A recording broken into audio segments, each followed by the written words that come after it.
Okay, good evening, dear colleagues, dear friends, dear Karl Schlögel. I'm happy to welcome everybody at the continuation of our program titled Armed Democracy, which will be running throughout this almost whole week. And first of all, I would like to thank to Karl Schlögel for kindly agreeing to take part in this series. My name is Vasyl Cherepanyn. I represent the Visual Culture Research Center and the Kyiv Biennial. And first of all, already traditionally, I would like to express not only mine, but our collective deep thankfulness to, first of all, to the Ukrainian military, thanks to which this event became possible at all. And I also have to say at the beginning, before we start, that this Armed Democracy series was conceived by the Kyiv Biennial in collaboration with the Warsaw Biennial, which is taking place these days. And it's basically within the framework of the second edition of the Biennale Warszawa. And actually this series is just the first part of a longer series of events organized by the East Europe Biennial Alliance, of which the Kyiv Biennial together with the Warsaw Biennial are parts of, and it will be continued later in the summer and this fall in Prague, in Kassel, and then in Riga. Also, I have a technical note to announce to our audience. This event, we live stream it on Facebook account and on YouTube channel. So please, to our viewers and listeners, you have a possibility to leave your comments or questions there in the chat, and I will afterwards, after the talk by Karl, I will voice them to him after his presentation. So it's my great pleasure again to welcome Karl Schlögel, a noted and well-known German historian of Eastern Europe, who particularly specializes in modern Russia, the history of Stalinism, the Russian diaspora and dissident movements, East European cultural history, and theoretical problems of historical narration. He had visiting fellowships in Oxford, Budapest, Los Angeles, and in many, many other universities across the world. And just to mention a couple of his books, which somehow relate to today's topic. For instance, we read Time in Space, Moscow 1937, Russian Berlin, Soviet Century, Ukraine, Nation on the Borderland, which were translated in many languages. And today's discussion is titled Intelligentsia Unarmed, the Western Discourse Bubble and the Realities of War in Europe, in which Karl Schlögel will refer to the realities, intellectual as well as political ones, in Germany, and how they are being under transformation, under harsh transformation because of the war in Ukraine. So thank you so much again, Karl, for joining us. The floor is yours. Thank you, Vasyl, and dear colleagues, dear friends in Kiev, Warsaw, and other places. Years ago, when I was on the Biennale in Kiev, I think we could not imagine that we will meet someday under these circumstances we have now. Thank you very much for inviting me and to give me a chance to share some of my observations in the last 3 months. I decided to give my title Intelligentsia Unarmed. It sounds like the biography of Leon Trotsky by Isaac Deutscher. And I will try to describe what I feel, a great situation of helplessness and an inability to find words for what is going on in Ukraine and in Eastern Europe. Of course, I do not believe that I can judge about the intelligentsia as a whole. I'm looking on the situation in Germany, and I do not think that there's the intelligentsia. There are many fractions, many voices, and especially in the case of the Russian aggression against Ukraine.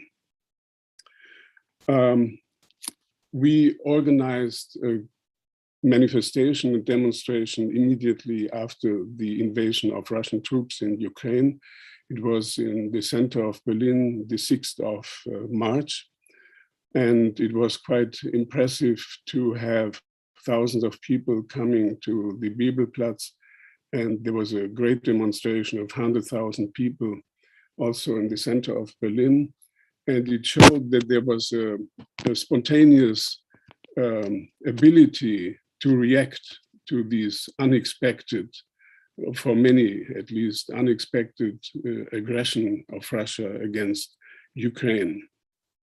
But some weeks after this spontaneous reaction of many people on the streets in many German cities, there was a kind of reaction which was quite alarming me and other people. And there was published an open letter written by quite well-known German intellectuals. And if you read this text, it's quite clear. They are declaring solidarity with Ukrainians, and they are protesting against the brutality of war. But the decisive question is how to assist and how to support the Ukrainians in their fight against this aggression. They clearly declared we should not support Ukrainians with weapons. And that means that this declaration of solidarity, in fact, was quite superficially. And in fact, they recommended the Ukrainian leadership and the Ukrainians to find a compromise, to get into negotiations to end the war. And even in this letter, there was not a clear distinction between who is the aggressor, who is the perpetrator, who is the victim, who is the attacker. So it was quite clear that quite great faction of public intellectuals in Germany were declaring solidarity, but in fact were protesting against what they called the involvement of Germany into the threat of war in Eastern Europe. So this was a letter weeks ago. Last week again, a number of leading intellectuals again declared now armistice now. In this letter, again, there was no distinction between the aggressor and the attacked. There was not one sentence about the right of resistance and self-defense. And there was in very abstract terminology, they were saying the war, the cruelty, the barbarity of war, without naming who is leading, who is organizing not only the war, but the brutalities, the atrocities, and the genocidal practices of the Russian army. So the question for me and other people was, what is the reason that the support among most liberal intellectuals is so weak, and why they are so heavily protesting against the the delivery of weapons for the Ukraine.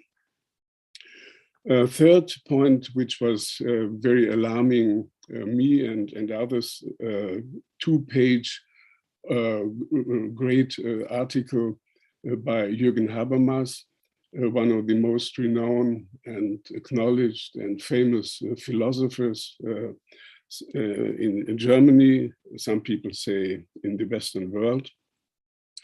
And this in this letter, or in this piece in the Süddeutsche Zeitung, Habermas declared that the German government was quite prudent and quite cool in balancing the support and at the same time not taking the risk to get involved in the war in Ukraine. It was a kind of praise of the decision of the German government to deliver weapons, but the general conclusion in this big article was that Putin should not win, and Ukraine should not lose. So it was a position in between, and this, I have the impression, is the general mood or the mainstream in the liberal public space in Germany. Putin should not win the war, but Zelensky and Ukraine should not lose. And it was not a clear position supporting Ukraine, fighting for the territorial integrity and for the victory, and in some way recommending also a position of compromise and of compromise between the two parties. The question I had after these interventions, and they collected a lot of subscriptions, about 300,000 supported the first letter. The question I had, why have German intellectuals these problems just in assisting a nation in their fight for independence, for liberty, for the normal, the respect for international, for the respect for the international law. And so I will try to analyze what may be the reasons for this position. First, I would say most people up to this war from 24th of February, most people had no idea what is Ukraine, where is Ukraine, and it did not exist on their mental maps, which is very strange because the aggression and the war in Ukraine and against Ukraine did not start on 24th of February, but in spring of 2014, 8 years ago. And the question is why, or where from comes this ignorance, the absence of taking into account what is going on in Ukraine. What is the reason for the absence of Ukraine on the mental map of many people, and even educated people, who have no idea, or who had no idea. And I think this is one of the consequences of the long divide of Europe, that most people looked westward. They were not interested in what's going on beyond the old Iron Curtain. And they could not imagine that all these places, Kyiv, Mariupol, Kharkiv, Lviv, and other places, that they are cities, European cities, close to us, 1.5 hour flight from Berlin. I think this lack of knowledge, this lack of interest in following what is going on, even after the occupation of Crimea endured. And it took this war of 24th of February to bring back Ukraine to the mental map of many people, and even, as I said, intellectual people. In general, it was for, I would say, a generation, the post-war generation, the imagination that Ukraine always has been part, or is part of Russia, a part of the Soviet Union. And most people, including myself, who had to do professionally with Eastern Europe, I was academically socialized in Moscow and in Leningrad.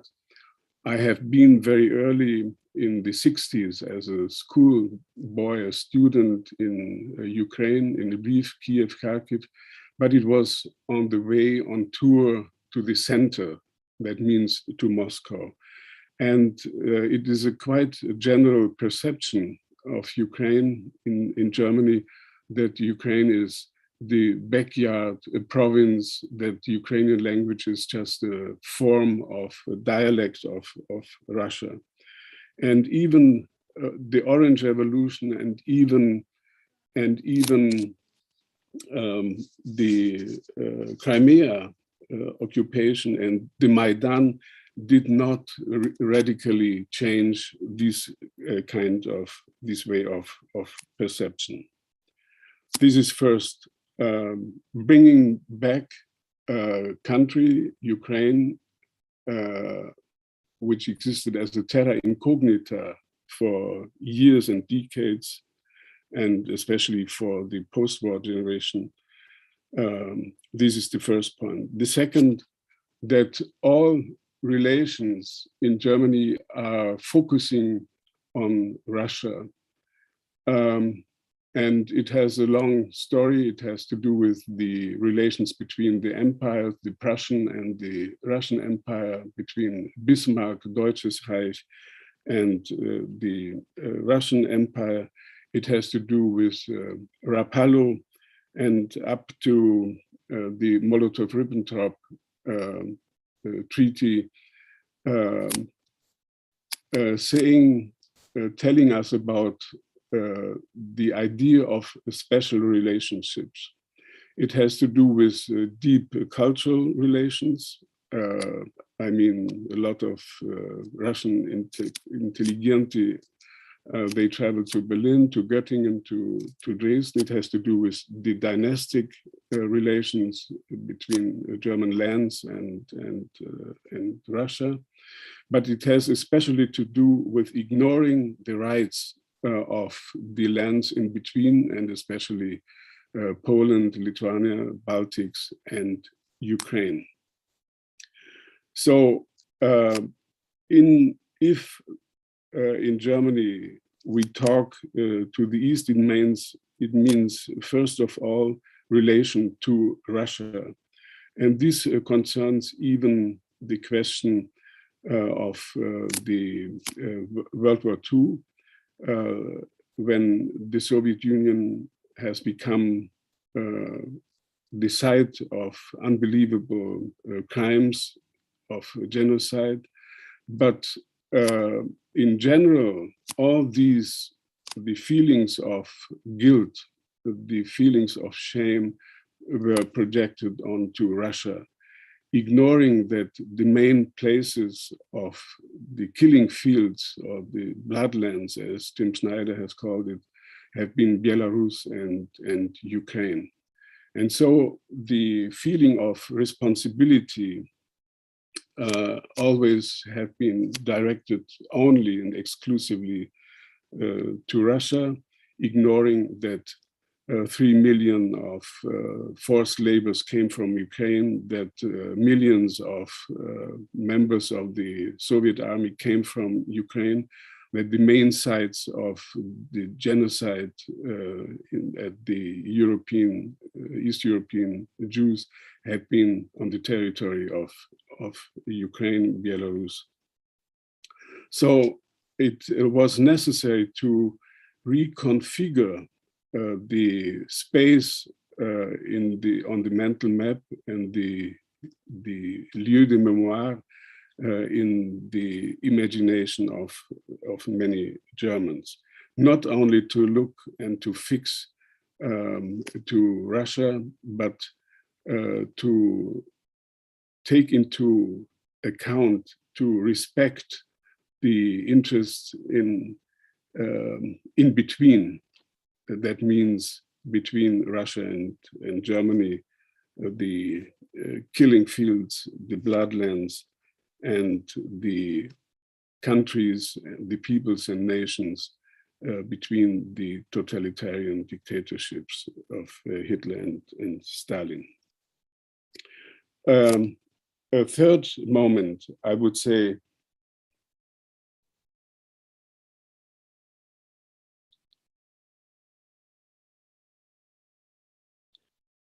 third moment is that many in post-war Germany do not understand that the struggle for national sovereignty, national independence is not obsolete, but is a natural and elementary right. I mean, it was especially formulated in the discourses in West Germany, that we arrived in a post-national world, and that defending national independence has become obsolete, or for many people even reactionary and reactionary. And so there's a lack of understanding that defending the rights of democracy are interrelated with the defense of national sovereignty. And if there's a kind of general suspicion that defending national sovereignty and independence is almost, it's not a kind of patriotism, but nationalism. And nationalism, of course, has been so discredited by what has happened in Germany. And there's a lack of respect and understanding of the struggle for national independence. A fourth moment, I would say, it's the saying that modern societies have arrived in a period of secularization, of individualization and consumerism, and that modern or postmodern societies have entered an age of post-heroism. Post-heroism, we don't need heroes. We are out of these old ages where societies had a need of heroes.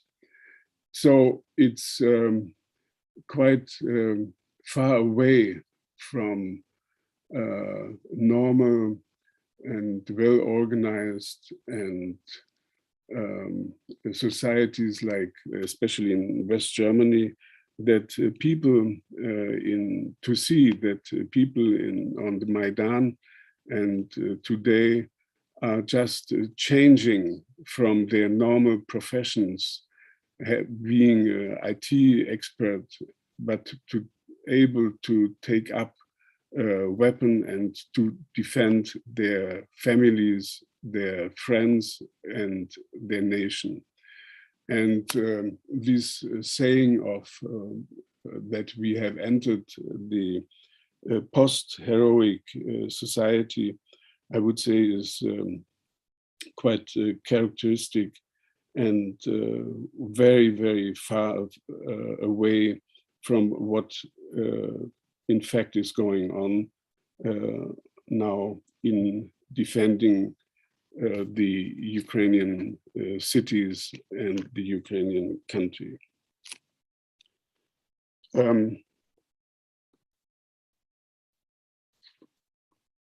I have mentioned now 4 or 5 elements, and it's not just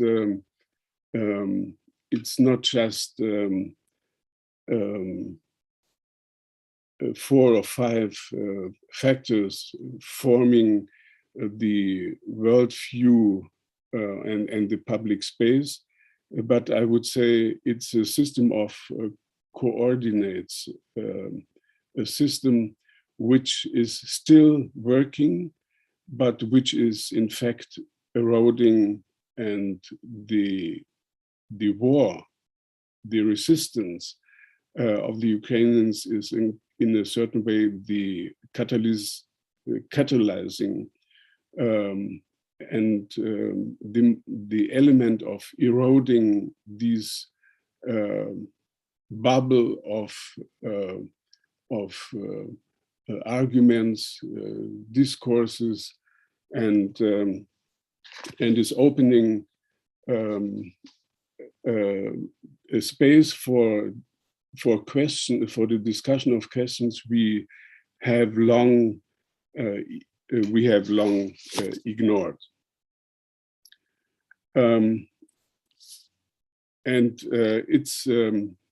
It's the way of thinking, or to use a term of Ludwig Fleck, ein Denkstil, to move only in the framework of categories which are quite clear for everybody, but in fact they do not respond to what is going on in the reality. And I would say there's a kind of dogmatism in believing that all problems in the world can be solved in discourse and dialogue, or as Habermas called it, in a discussion free of domination in a public sphere where only arguments are important. And now we have to realize that there are people beyond the framework of the domination-free discourse who do not respect the rules of the dialogue, who do not respect the arguments and the power of arguments, but who are using the power of the stronger. And so I think that these declarations of the last weeks in the public space are not only showing that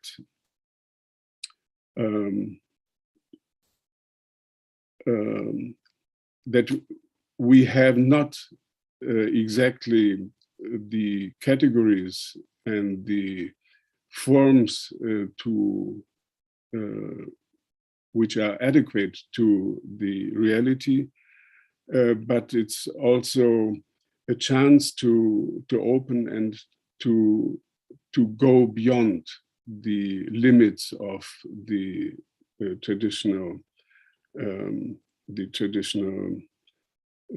discourse. Yeah, the ideology of discourse and dialogue, this is the first. The second, I would say, is to take lessons from history. Sometimes I have the impression that we know a lot and very much, not all, but almost all about the past, and we can speculate about the future. But the main problem is to understand what is going on in the present time in our time. And it was Ernst Bloch, the philosopher, who called the present time the most complicated sphere. He called the present time the darkness of the moment we live through. And we can look back to the past, and we can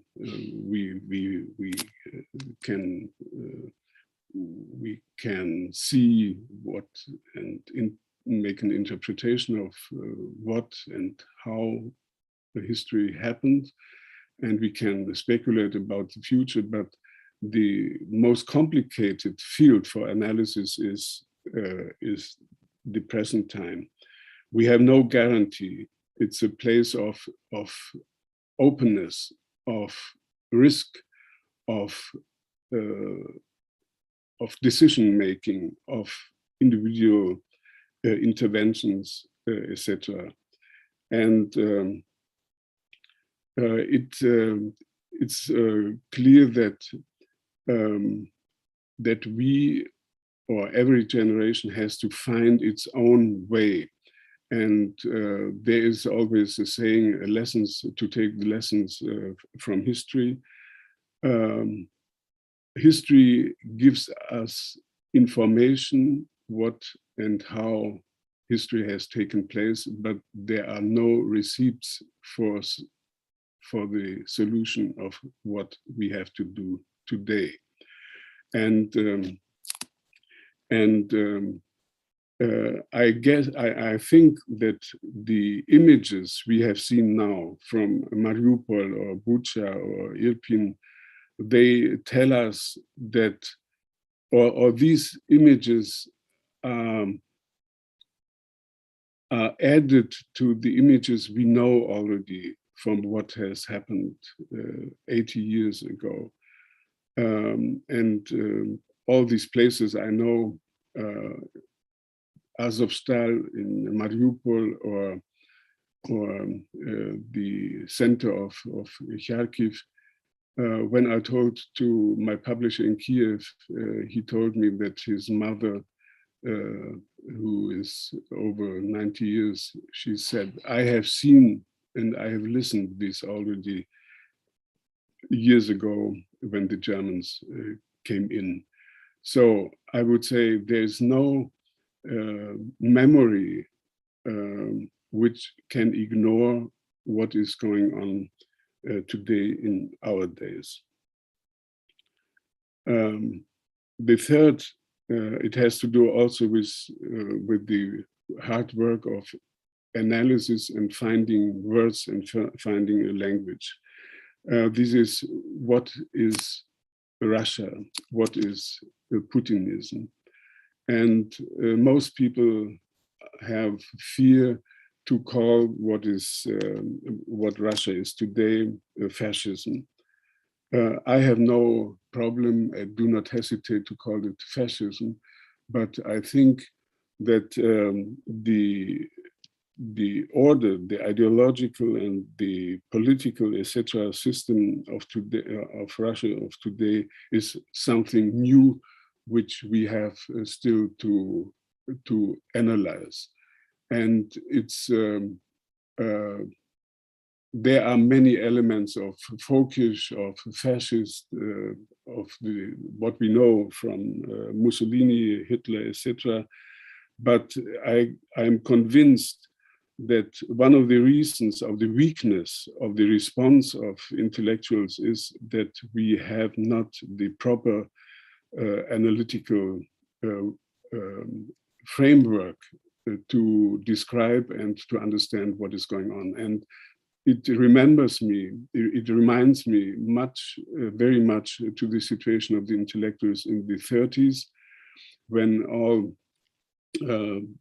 people sitting in exile in the United States or in France were trying to find the proper analytical framework and language to describe what is going on in the 30s. And they were struggling for finding words, the categories and the analysis. And I have the feeling that we are still not up to date in describing what is Putinism. And this combination of the old empire with postmodern information war and media, this combination of the red commissars and the white army officers, this combination of Ivan Ilyin and postmodern philosophy, I think this is something new, and I had the wish and the desire to see analysis and descriptions of all these people, and in my view, I'm a phenomenologist. I would like to have not only a biography, but a description of Putin and the people around him, which is able to give a name to these personalities. And I mean, this combination of vulgarity and power, these bizarre ideas of empire, and the ability to ridicule the West and Europe, to blackmail and to tell fantastic things. And I mean not only Putin himself, but people like Vladimir Solovyov in the official channels in TV every evening. I mean, Peskov, the press, the speaker of the president's administration, or people from the foreign ministry, like Maria Zakharova. I have the feeling that we are too well educated to understand that they are using all means to humiliate, to kill, to do things we could not imagine. And this Russian government is going on. They are going on every day, and they will try to destroy not only Ukraine, but what they have to destroy when they try to keep the power in their hands. Finally, a lot of things concerning Russia and Putin in Germany has to do not with Putin and Russia, but with deeply rooted anti-Americanism. And in many ways, especially in the eastern part of Germany, Putin is a kind of symbol to take revenge against the West, against so-called colonization of the East. And it's not the fascination for an idea of Ruski Mir, of the Russian world, but it's he's the man who demonstrates power against the West, against America, and against way of life which exists in the West and in Europe. So coming to an end, I would like to say that it's a very hard and serious situation that there's a mood of going for compromise and going for submission and for appeasement. And I think this struggle between a strong opposition to Russia and a strong and solid assistance for Ukraine on one side, and this will be the decision of the next weeks, months, and years, and it will decide where Europe is going. And I think we have no guarantee. We have no guarantee that Europe will stand firm. We have no guarantee that the population and the citizens of the European countries will stand in the case that the stress of crisis, inflation, lack of gas and energy, etc., will come. And I think we are in the midst of a struggle intellectually and in terms of organization, logistics, and organizing weapons for the defense of Ukraine. And this struggle has not been decided. And it's not enough to say we are at the turn of ages or Zeitenwende, the turn of times. The next weeks and months will show how strong we, I mean people, I mean states, governments will be, and from this depends everything. And I'm very afraid that the mood of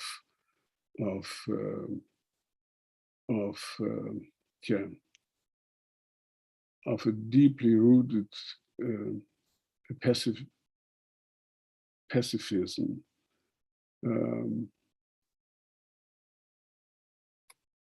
is still working, and we have to do everything to come and to develop, as it is called in the program of this Biennale, to struggle for an armed democracy, an armed civil society, military power which is based on the resistance and the will to resist. And this concerns not only the Ukrainians in the streets of Ukrainian cities and everywhere, but it concerns also our personal life, our personal decisions. So I think I would like to finish now. I'm sure that I did not touch all the questions you have, and I apologize, but I will try to answer to questions, maybe quite other questions you have concerning the German situation. Thank you very much. Thank you so much, dear Karl, for such an insightful overview. I indeed do have quite a number of different questions. And yeah, because you touched upon so many angles and aspects of this situation, which is developing also not only in Germany, I would say, but also in other West European, especially states. But first of all, with regards to the German situation, which really strikes me, just to I would like to refer here to this situation, which was described by the Ukrainian ambassador to Germany, Andriy Melnik, which I'm sure you know. I would just remind to you and also to our audience, because I think this is really something that we miss, and because it's kind of so much obvious and so much in front of our eyes, that I'm still like struggling myself to come to terms with it in a way. As you, of course, know, that on the very first day of this Russia full-scale invasion of Ukraine, Ukrainian ambassador to Germany, Andriy Melnik, had a meeting with various German top representatives, including the current German finance minister and the leader of Free Democrats, Christian Lindner. And as allegedly he said, well, at least that's how Andriy Melnik reported, that Lindner, on the very first of the day of the war, just openly told him that Ukraine had like a few hours left of its sovereignty, and there is no need to supply Ukraine with any weapons, and there is no need to disconnect Russia from SWIFT payment system. But apart from this, I think what is especially interesting, that Christian Lindner also expressed his readiness to discuss the future of Ukraine with the Russian occupied government that would be installed presumably by Moscow after the full-scale occupation.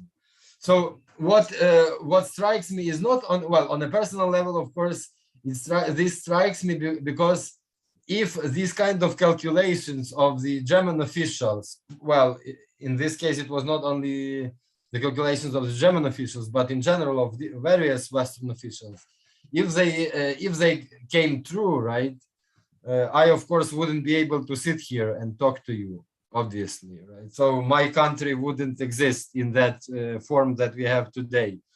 Of course, thanks to the Ukrainian military and civic resistance. But what my other my question here too is, like, also because you were mentioning so much about, for instance, this post-national, post-heroic society, right? This kind of idea. But I think still you also mentioned this notion. I think it's a key one, the notion of sovereignty. So, and what strikes me here that today in the 21st century, but it's not just that it's because of the 21st century, but in the current situation in general, in the modern world, leaders of the West, political leaders of the United Europe, somehow agreed and imagined that they could get along with the fact that today in the modern world, a sovereign country in the center of Europe could easily lose its sovereignty, its independence, and became simply occupied. And as if nothing has happened, they would be allowed or would be able to go on with negotiations with the occupied government. I mean, even on a very general level, because we know how it started with regards to the Second World War. But if you even assume and imagine that this can happen again, just out of a sudden, that independent country just simply loses its sovereignty, what's to do next? Then we can negotiate with the occupied, the government of the occupiers. But how do you think this is possible, that today on the professional, political, international level, I mean, the respective representatives could agree even imaginationally, right? But in general, they had a willingness to go for this decision, as if it doesn't remind of anything to them, but it's so much obvious that this is just a beginning of a tremendous and atrocious domino effect, which would, of course, destroy many, many aspects of the European order as we know it for now. But how do you perceive this? I'm really curious. What's your take on this? You are entirely true what you are saying, but it was one of the reasons for the paralysis of me and other people looking to what is going on at the borders of the Ukraine since spring and summer of the last year. We saw that thousands, tens of thousands troops were moved along the border. And everybody knew about this. But we, or most people, did not dare to think that they will make it, that they will do it. And that means that we had no imagination and we had not the courage to take up the seriousness of the situation. And this started not only with 24th of February. This is a long-standing constitutional already behavior in Europe and in the West. And I have to tell you, the shock when I started to reconsider all these scenarios was Crimea in spring 14. And I would say Europe accustomed to the situation that there has been something going on. There have been sanctions, but the business went on as usual. There has been a fight and a war going on in Donbass since spring 2014, and we did not realize. And we ignored it, and we did not have the courage to look to this, because it would have meant to prepare. And there is the Latin saying, si vis pacem para bellum. If you want peace, you have to prepare for war. And this fundamental insight or idea we ignored. And it's not only an intellectual phenomenon, it has to do with courage, it has to do with engagement, it has to do with fear. It has to do with fear. And fear is working very well, and Putin is the master, the choreographer of violence and threat and threatening. I mean, the point of departure for the open letter was that there was the threat of nuclear weapons. The nuclear weapons, it was then the last step to escalate, and he is still doing this, and it works up to date. And when I wrote about no-fly zones for Ukraine, I was attacked that in post-heroic societies it was nonsense, etc., and it would have involved, it had escalated to NATO engagement and war. But you can destroy a country without nuclear weapons. Even you can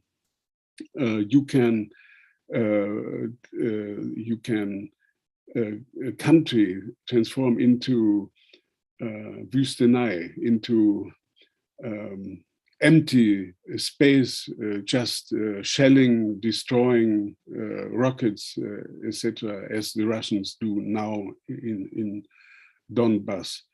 And I was talking about no-fly zones in the sense that if we don't show that we are able to defend, and not only by NATO troops, but by other means. And I had in mind to fight for open ports, to defend corridors for the Mariupol Azov style people, International Red Cross, to defend the cities which had been shelled, the museums, etc., to send UNESCO people with a robust mandate. And I had in mind especially to protect the nuclear power stations. I mean, the nuclear power stations, what Russians did in Chernobyl and in Energodar, in Zaporozhye, this is a potential nuclear war. And it's not only a question of NATO, it's not only a question of military defense, it's the question of defending Europe as a whole, Ukraine and Europe. And I mean, it's still not excluded that Russia is going into this, doing this. And after we have seen, I mean, yesterday, Putin gave an ordeal to the so-called heroes of liberation of Ukraine. I mean, to give ordeals and for people who organized massacres, who destroyed the neighborhoods of cities and forced 8 million people to leave their homes and their country. This is unbelievable, and he is going on this way. He is going on. Yeah, indeed. But don't you think that somehow also, as you describe it in the Western discursive bubble, we somehow mix the notions of nationalism and sovereignty, as if we don't recognize, I mean, those respectively in the West, that sovereignty means something else than just a nationalistic or national ideology, that it also presumes the existence of the working institutions which would protect those living on the respective territory from, because I think that in this kind of postmodern framework, everything from the past has been mixed up in a way that you cannot properly refer to the notions, what they really mean, especially also in the post-utopian European Union, where borders like don't exist anymore, when you don't have, though you do have nation states inside, but it's like been blurred as a general picture. So in this sense, don't you think that there is a kind of also, in a very kind of academic sense, to draw and to propose so much needed distinctions, just not to mix up things which are on the one hand about some ideological affiliations, though they can of course overlap in many aspects, right? Especially under the current reality, but still that there is a kind of a difference, right, between what is sovereignty with regards to the state and what is nationalism or nationalistic ideology, for that matter. Because what you described, that of course we were not able to predict, well, we were able to predict because we had been told on the possible developments on the everyday basis, actually. But still, the governments in the West did know what was going to happen, because that was exactly why they rescued the staff and their own embassies from the city of Kyiv, right? So they were preparing in a way, but at the same time, they were like still sort of weak in their response, having agreed already as a kind of already the fact that Ukraine would be occupied. So I think that it's also kind of a discursive academic problem that the public discourse in the West, in Germany in particular, was not able to differentiate between different notions which are so important for history as well as for politics. Yeah, maybe I did not completely understand the question, but I think that the government and the public space did not really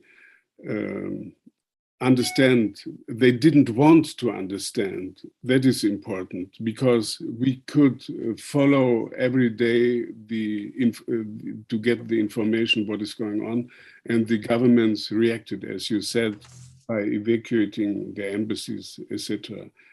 And at the same time, we should have go to Kiev. I mean, 2 days before 24th of February, I called friends in Kiev and said we should go and organize a meeting or something to counteract to this demonstration, this symbolic demonstration of the embassies. But it was too late, and yeah, I would say we did not want to recognize the seriousness of the situation. And I mean, even Habermas in his article, he ridiculed people who spontaneously protested. He criticized them as moralisierer, moralists who are engaging and not taking into account the realities. And it was a kind of, I would say,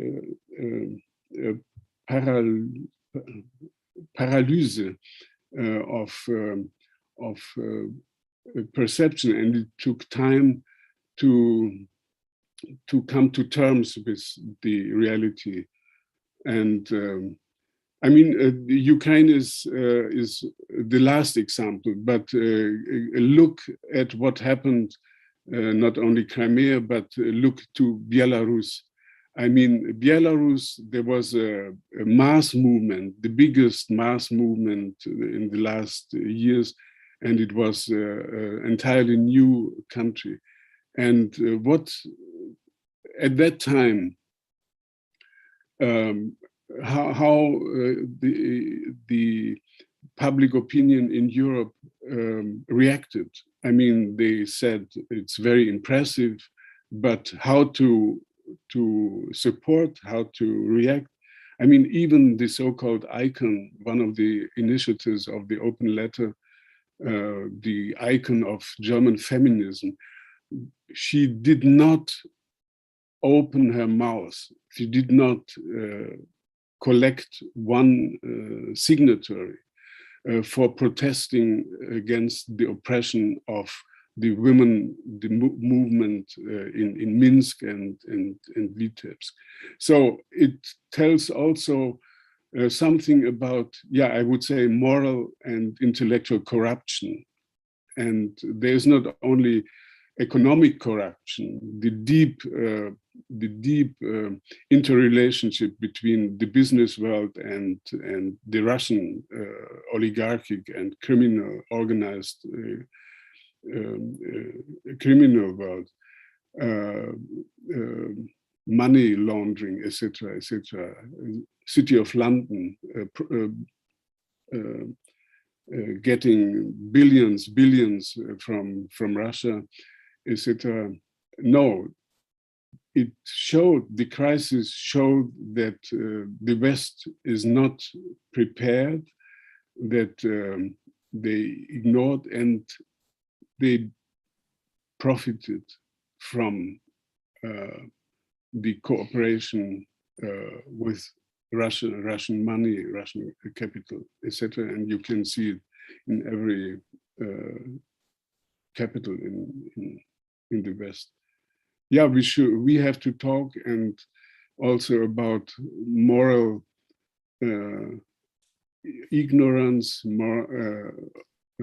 ignorance and moral corruption. And I'm quite sure that we are not entering a time of 50 grades of shades of gray, but we are entering a time of decision making. We have to make decisions of whom we do support and whom we have to oppose. But these are banalities, and but it will be hard. And I mean, if you look not only to Germany, I do not know how the ordinary citizen will react to the stress imposed on them during when the gas, the energy prices, etc., will be raised. And yeah, so I do not like analogies of history, but the situations in the pre-war time in the 30s are very, very instructive to go into the late 30s, how people and nations and statesmen reacted to the Hitler Germany. Yeah, indeed. But I think this is anyways very important to highlight in this kind of talk. But I also have a question a bit from a different angle. What would you say? Because I have an impression that it did play a quite significant role, especially during the last 8 years. So my question would be, what do you think? What kind of role did the history of GDR, the Eastern Germany, during the Cold War, play in this crisis? Because it seems, I'm referring here not just to the obvious fact that Angela Merkel was born there, but also it seems for me that this kind of perception and weak reaction from the German side towards this atrocious development was somehow defined by the German understanding what is occupation, and somehow it felt, at least here, that Germany agreed with the annexation of Crimea and with the war in Donbass, and then afterwards with the full-scale invasion, but especially before the 24th of February, as if that we already experienced what the sort of Russian or Soviet occupation was like in the Cold War era, right? So we just have to wait a bit, and then it can be transformed into something different. So I think that there is a kind of at least it feels like from here, that there is a kind of, again, kind of a delusion with regards to what the reality of occupation is. Because it seems like that the history of GDR was somehow projected onto the current developments on Ukraine. Therefore, there was the reaction that we all observed. But what in general you think, especially with regards to the background of the current Russian leader and so forth, what was the role of this East Germany Cold War era time role in kind of trying to elaborate and figure out how to perceive this war crisis from the Germany side? Yeah, but you know that the support or the understanding for the Russian policy and Putin's policy in Ukraine in Eastern Germany is much higher than in West Germany. And I think it had nothing to do with the experience of Soviet occupation. It has to do with that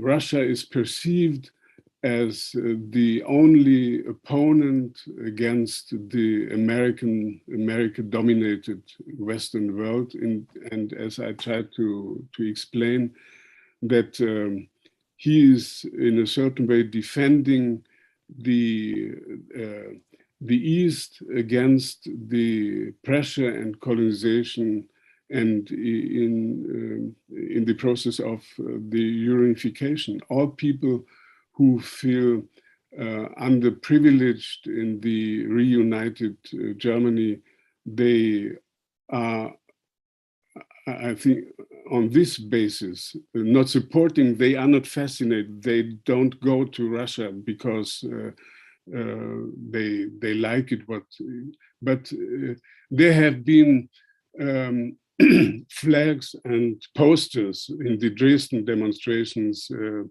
years ago, Putin save us. So it was, of course, it was a rightist extremist manifestation, but it was quite, it was not only the mood or the of a quite minimum minority, no. And even if you look at the policy of the president of the eastern countries, the policy of Mecklenburg to make this Nord Stream 2, and I mean, it was corruption in full swing. Or if you look at the president of Saxonia traveling to Moscow and calling Putin like a schoolboy and asking for an audience. This is,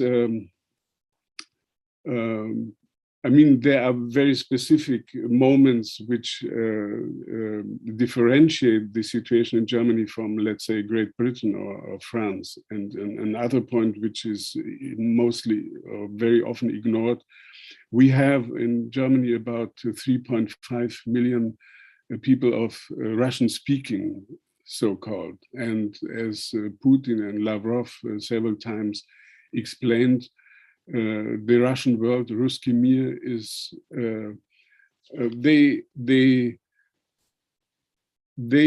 the Russian government explained that they are also defending the rights of the Russian community in Germany. Yeah, and this is quite a strong statement that kind of intervention or gives the right to intervene for the interests of the Russian world in Germany. And finally, there's a kind of sentimentality concerning the Russian troops in Germany. And we have representatives in the German-Russian Forum and other bilateral commissions, and the so-called Russland-Versteher and Putin-Versteher are quite often from these places sentimentally remembering the times of Russian troops, which sounds very strange because they were occupation troops, Soviet troops. Yeah, thanks so much. I remind our viewers and listeners that you can leave your comments and questions on the Facebook account or on YouTube channel chat, so I will be able to voice them. And here is a question, Karl, from Pavel Wojcinski, who is the director of the Warsaw Biennial. And the question is the following one. Does the war in Ukraine change the perception of Ukraine and Eastern Europe as a whole in Germany in any way? Can the war finally modify Germany's political approach and make Ukraine and Eastern Europe more visible in German policy priorities? Or should we expect in Germany attempts to reconstruct relations with the Russian regime sometime from now? Yeah, that's thank you. That's a very good question. I think the war is a kind of point of no return, and bringing Ukraine and Eastern Europe and the voices of Eastern Europe on the map of the German population and the German government. But it does not say automatically that this will be taken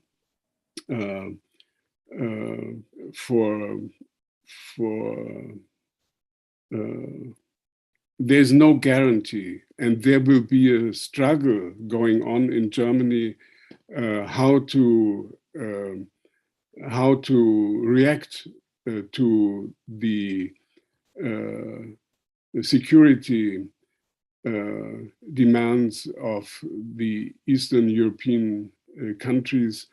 And now it looks that the German government will do everything, but again, there will be the situation of stress, and there will be a fight for the electorate. There will be a lot of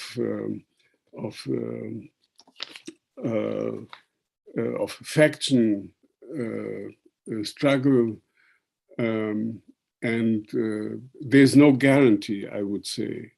And of course, I hope that the decision now is serious and will held strongly. But I do not believe in guarantees taken forever. And the motto, or I prefer, is to be aware for everything. And yeah, to be aware and not to trust too much to institution. Everything depends on how society, the people are engaging and how they are acting. So it looks, it sounds quite not so optimistic, but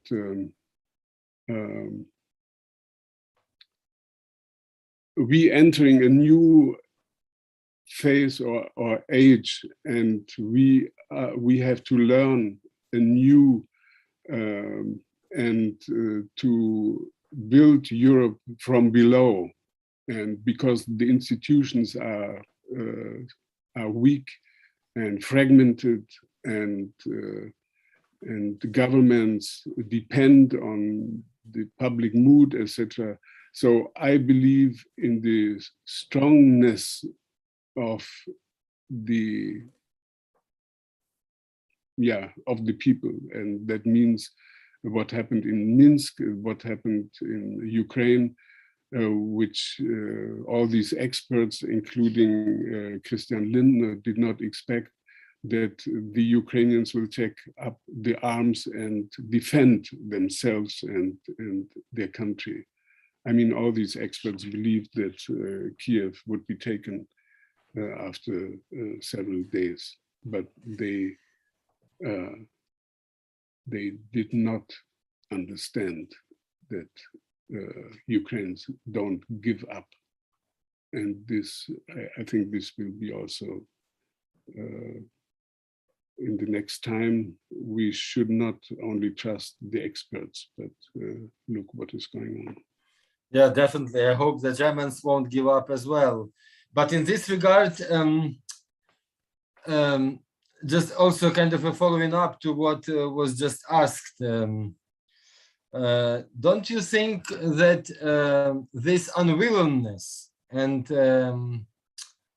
kind of reluctance to send weaponry to Ukraine to defend itself is based not only on this memory politics that we also touched a bit, right? but is also very much rooted in this, let's put it honestly or describe it straightforwardly, which is very much connected to German colonialism. That basically from the German point of view, Ukraine is just a kind of a not really Europe. That we are just a kind of a second-hand Europe. Yeah. We are not so civilized. We don't belong to this kind of tradition, as it's perceived like that. That we are basically really not really European. So though, especially from the point of view that we also had been colonized also by Germany during the Second World War, right? And so therefore we are, as the colonized, we don't deserve the weaponry to defend ourselves because we are not perceived as proper subjects, that we don't have real agency, real subjectivity. It's just kind of half country. It's not a real country. It's anyway somehow where Russia is in charge. So in this sense, what do you think has to be done with German colonialism by Germans themselves? How to address it from the German point of view in order to tackle it and to defeat it, which is very much needed today? Yeah. I think first is that to fight that Ukraine remains permanently and forever on the mental map of Germans or the Europeans in the West. And this is not only the question of transmitting images every day, every evening. It's in this moment, I mean, in Poland, but also in Germany, we have hundreds of thousands of people moving in the trains, in the railway stations, sheltering people in families, etc.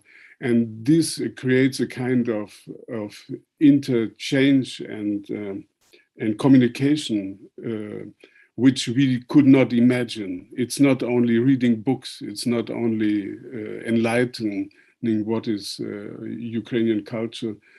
And I think this war created a new kind of neighborhood feeling, and I think it will remain, and it will transform also the retrospective, the historical retrospective. That means that finally Germany has to accept that the crimes and the occupation policy in the East, the main battlefields have been there in the East, and that the German colonialism is not only in Southwest Africa, but the German colonial empire, the ambitions of a German empire, and was there in the East. And the strange thing, or not so strange thing, is that many ideas and many plans which are now realized have example in the Nazi plans. I mean, to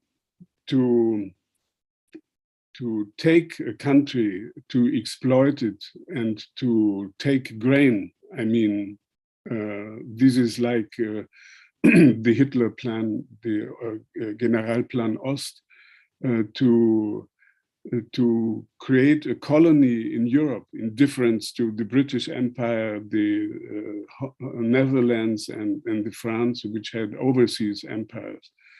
But the German Empire and the Russian Empire, they are continental, or have been continental empires.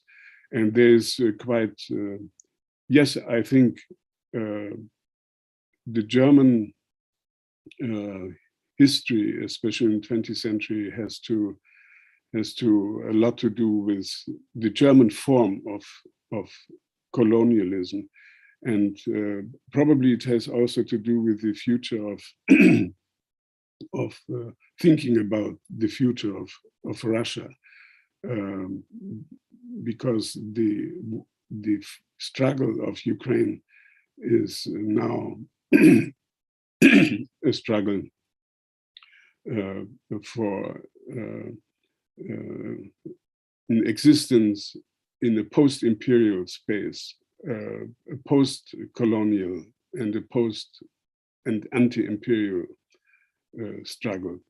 And this has to do with the future of Russia. We do not know how this history will end. The demontage, the destruction or the dissolution of Russia as an empire, and Ukraine plays an avant-garde role in this process. Yeah, thank you so much for these words. I think it's a proper moment to wrap it up for today. So very, very grateful, dear Professor Karl Schlögel, for making it for us today. So much thankful to the Biennale Warszawa colleagues for supporting this program, and to our audience. We will see each other tomorrow at the same time with a follow-up together with Jan Werner Müller. Thank you so much again, and have a nice evening. Thank you.